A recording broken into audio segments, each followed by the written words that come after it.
Barry Bonds was the greatest hitter to ever pick up a bat, and I've always been curious, how many home runs would Barry Bonds have hit if he didn't juice? There is number 100, and the Pirates lead 3-0. Barry Bonds' career exists in two parts, pre-steroids and post-steroids. Barry Bonds admitted to taking steroids as early as 1998, but the consensus is that they started to majorly impact his play in 1999, his age 34 season.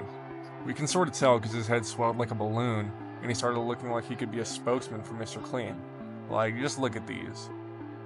Pre-steroids, Bonds was a beast. From 1986 to 1998, Bonds hit a home run on 5.1% of his plate appearances, which ended up being 411 home runs over 8,100 plate appearances during this period. If he continued that rate throughout his career, he would have ended with 676 home runs, good for 5th all-time behind Aaron, Ruth, Pujols, and A-Rod, and just in front of the Say Hey Kid. There are a lot of factors to consider when trying to estimate Bonds' home run total.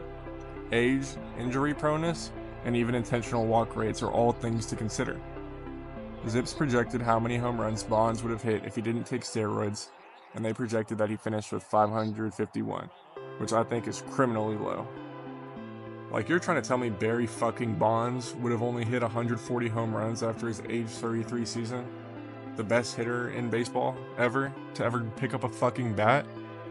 They even projected that without steroids, in his 2001 record-breaking season, he would have only hit 23 home runs instead of 73 home runs, which is honestly insane. The previous 11 seasons before that, he hit more than 23 home runs, just to put it in perspective. Now, consider the following. Barry Bonds' last season was in 2007, where his OPS was over 1,000, he led the league in walks, and he hit 28 home runs. He definitely could have kept playing, but he was blackballed by the league. And that's a different story.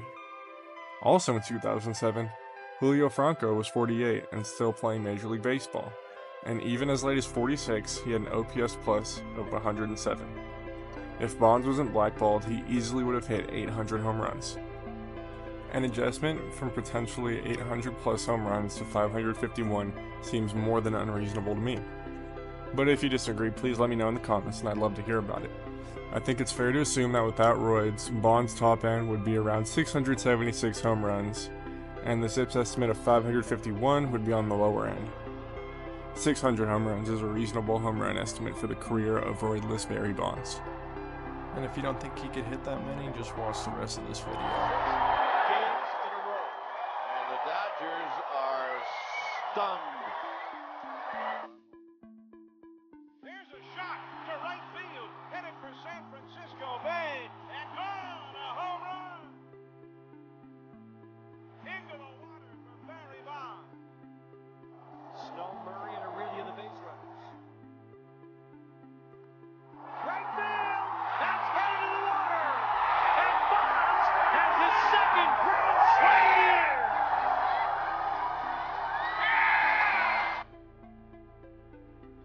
High, deep, it is into the water. Nobody out. Deep to right field. This one is on its way to McCovey Cove. Number 500. It's into the water. Unbelievable.